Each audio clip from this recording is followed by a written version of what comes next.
আসসালামু আলাইকুম everyone, I hope সবাই অনেক ভালো আছেন। আজকে নিয়ে আসলাম অনেকদিন পর খুবই সুন্দর একটা মিষ্টি কুমড়া এনেছিল বাসায়। তো সেটা দিয়ে ভাবলাম যে একবার ভেবেছিলাম যে ভাজি করি, তো আরেকবার ভাবলাম যে না, মাছ দিয়ে রান্না করি। তো সেই রকমই করছি। তো আজকে আমি রুই মাছ দিয়ে মিষ্টি কুমড়াটা রান্না করব। আর খুবই সুন্দর মিষ্টি কুমড়াটা দেখতে, ছোট কিউট। তো যাই হোক, আমি এখানে প্রথমে মিষ্টি কুমড়া, মাছ সমস্ত কিছু রেডি করে নিয়েছি মশলাগুলো। তো এখন আমি কড়াইতে তেল দিয়ে মশলাগুলো দিয়ে দিলাম। যেমন প্রথমে দিয়েছি তেল দিয়ে পেঁয়াজ কুচি, টমেটো কুচি দিয়েছি, আদা রসুন পেস্ট, লবণ দিয়ে মশলাটাকে কষিয়ে নিচ্ছি। আর অন্য পাশে মিষ্টি কুমড়াটা তো দেখতেই পেলেন। তো মিষ্টি কুমড়া তো অনেকে অনেকভাবে রান্না করেন। কেউ চিংড়ি মাছ দিয়ে, কেউ মাংস দিয়ে, কেউ বা বিভিন্ন রকমের মাছ দিয়ে বা ভাজিও করেন বা শুটকিও রান্না করেন। তো সব সময় তো আসলে এক রকমের খাবার খেতে ভালো লাগে না, তো একটু ডিফারেন্ট টাইপের রান্না করলে কিন্তু ভালোই লাগে। তো যাই হোক, আমার পেঁয়াজ মশলাটা একটু নরম হয়ে আসছে। এই পর্যায়ে আমি শুকনো গুঁড়া মশলাগুলো দিয়ে দিলাম একে একে। যেমন হলুদ, মরিচ, ধনে গুঁড়ো, জিরা গুঁড়ো অল্প অল্প করে সব মশলা আমি অ্যাড করছি। তো এই তো মশলাটা দিয়ে খুব ভালো মতো নেড়ে চেড়ে একটু পানি দিয়ে আবারও কিছুক্ষণ কষাবো। আর মিষ্টি কুমড়াটা তো দেখতেই পেলেন আমি কিউব করে কেটে নিয়েছিলাম। তো যাই হোক, এক পাশে রেখে দিয়েছি আর মাছগুলোকে লবণ হলুদ দিয়ে ভেজে নিয়েছি। তো এই তো মশলাটা কষতে থাক। আর আজকে আমি বেশি মানে পুরো মিষ্টি কুমড়াটাই রান্না করছি, যেহেতু আমরা দুজন মানুষ, পুরোটা তো আর লাগে না, সেজন্য ভাবলাম যেহেতু ছোট আছে।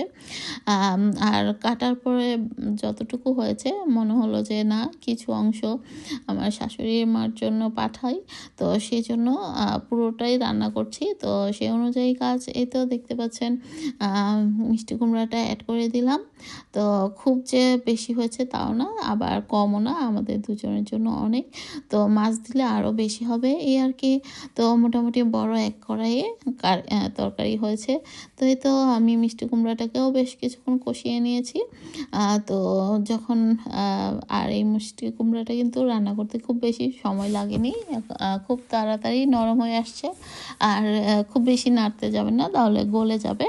তো এই আর কি, আমি মিষ্টি কুমড়াটা বেশ কিছুক্ষণ কষিয়ে নিলাম। দেখতে পাচ্ছেন সামনে একটু পানিও দিয়েছিলাম। এই পর্যায়ে আমি ভেজে রাখা মাছগুলো দিয়ে দিয়েছি। আমি মাছগুলো খুব বেশি বড় করিনি, মিষ্টি কুমড়ার সাইজের থেকে একটু বড়। তো যাই হোক, এখন আমি মাছগুলো দিয়ে ধনেপাতা, কাঁচামরিচ অ্যাড করে দিলাম। তো এবং ঝোলের পরিমাণটাও দেখতে পেলেন, যেহেতু মিষ্টি কুমড়া কিন্তু অলমোস্ট সিদ্ধ হয়ে গিয়েছে।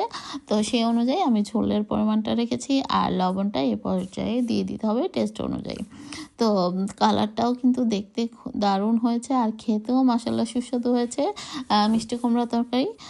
তো আমাদের বাসায় প্রায় সময় আনা হয়। এটা হচ্ছে বাংলাদেশি স্টাইলের বড় যে গোল মিষ্টি কুমড়া থাকে সেটা।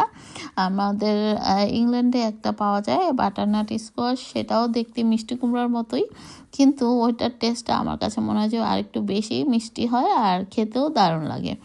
তো যাই হোক, আপনারা কোন মিষ্টি কুমড়াটা বেশি পছন্দ করেন অবশ্যই কমেন্টস করে জানাবেন। আর আমার রান্নাগুলো আপনাদের কাছে কেমন লাগে অবশ্যই কমেন্টস করে জানাবেন। আপনাদের কমেন্টস পেলে আমার আসলে ভালো লাগে, উৎসাহ জাগে।